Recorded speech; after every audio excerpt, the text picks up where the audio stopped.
Bonjour à tous, on se retrouve pour un nouvel événement. Aujourd'hui, le The 50 se dispute à Vincennes sur le parcours des 2700 mètres grande piste, parcours classique. On a affaire à des juments de 6 et 7 ans. Elles n'ont pas gagné 175 000 euros. Elles sont 15 à s'affronter. La course annonce très ouverte. Elles sont nombreuses à avoir le profil pour terminer dans les 5. Avant de démarrer, de vous donner mon choix en 6 pour ce The 50 et tous les paris associés, jeux simples, jumelés, trio, etc. Je vous rappelle que vous pouvez vous abonner à la chaîne YouTube de The Turf. Vous pouvez aussi activer la cloche pour être informé dès que mon prono est posté. Puis attention, n'oubliez pas le jeu responsable, les mentions qui sont en bas ici.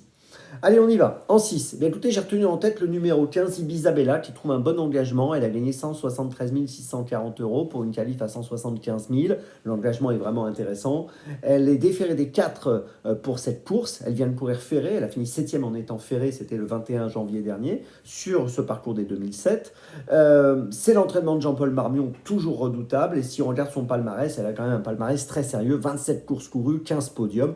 Donc aujourd'hui, je la sens capable de renouer avec un bon classement et pourquoi pas avec la victoire.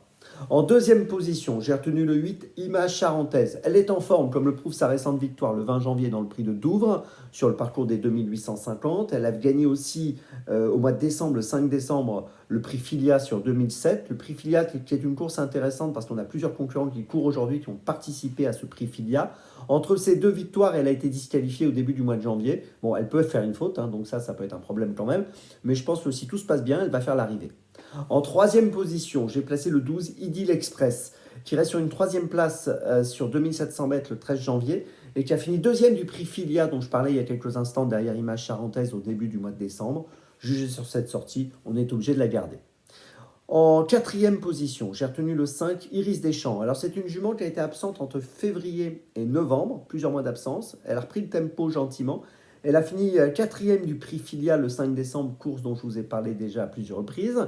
Et elle a fini dernièrement sixième du prix de Douvres, derrière Image Charentaise, c'était donc le 20 janvier.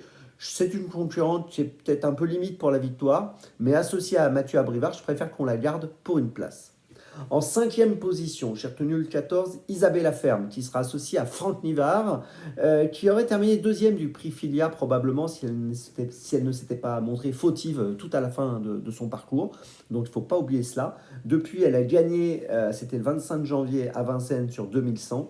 Et dans cette course, je pense qu'il vaut mieux qu'on l'aide sur notre ticket que l'inverse. Et puis en sixième position, j'ai retenu le 11, Ariabella. Alors c'est la seule 7 ans que je garde. Elle a bien couru depuis le début du meeting. Elle vient de finir troisième le 21 janvier du prix d'Espalion. Elle a gagné 2 fois auparavant. Voilà, elle réalise un bon meeting d'hiver. Et jugé sur cette forme, je préfère que nous la gardions également en fin de combinaison. Je vous résume mon choix en 6 pour ce The 5 cordes. Le 15, le 8, le 12, le 5, le 14 et le 11.